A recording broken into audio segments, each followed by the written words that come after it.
साम्राज्य न्यूज, सामान्यांचा असामान्य आवाज।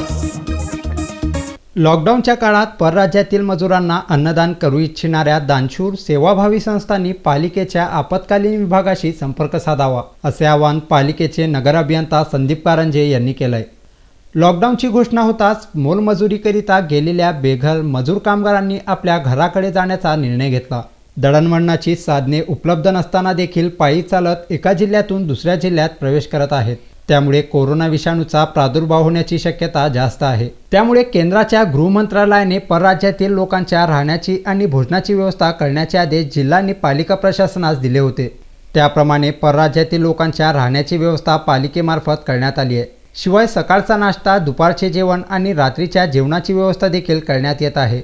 एक सामाजिक बांधिलकी म्हणून एखाद्या दानशूर सेवाभावी संस्थेला परराज्यातील मजुरांकरिता जेवणाची किंवा नाश्ता देण्याची इच्छा असेल त्यांनी पालिकेचे नगर अभियंता संदीप कारंजे यांच्या मोबाईल क्रमांकावर किंवा पालिकेच्या आपत्कालीन विभागाशी संपर्क साधावा, असे आवाहन पालिकेचे नगर अभियंता संदीप कारंजे यांनी केले आहे। सोलापूर महानगरपालिकेकडून कोरोना विषाणूचा संसर्ग व प्रादुर्भाव टाळण्यासाठी उपाययोजना करण्याकामी आपत्ती व्यवस्थापन अधिनियम अंतर्गत महापालिका आयुक्तांच्या मार्गदर्शनाखाली आज महापालिकेच्या परिसरामध्ये मुळे सभागृह, HD high school, BC hostel, boys hostel, नुमवी प्रशाला, नॉर्थकोट हायस्कूल व सोरेगाव ते SRPF हायस्कूल किंवा SRPF कॅम्प या ठिकाणी आपण तिथं व्यवस्था केलेली आहे। आज ताग आहे त्या ठिकाणी HD हायस्कूलच्या परिसरामध्ये मुळे सभागृहामध्ये 77 अशी कामगार लोकांची व्यवस्था झालेली आहे।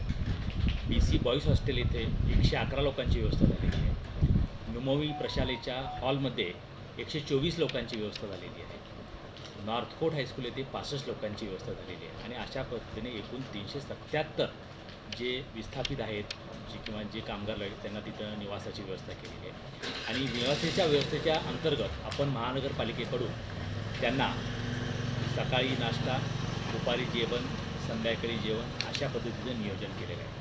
तथापि मी शहरवासियांना व दानशूर व्यक्तींना तसेच सामाजिक संस्थांना एक आव्हान करतो की ज्या व्यक्तींना, दानशूर व्यक्तींना, संस्थेना अशा कामगारांना जर आपल्याला सेवा पुरवायची असेल तर त्या सेवामध्ये आपण या कामगारांचे जी काही दिवसमान आपल्याकडं ते निश्चित केलेले त्यांच्या व्यवस्थेसाठी त्यामध्ये आपण ती सेवा बजावू शकता। त्यामध्ये आपण त्यांना नाश्ता, दुपारचं जेवण, संध्याकाळचं जेवण आपण देऊ शकता।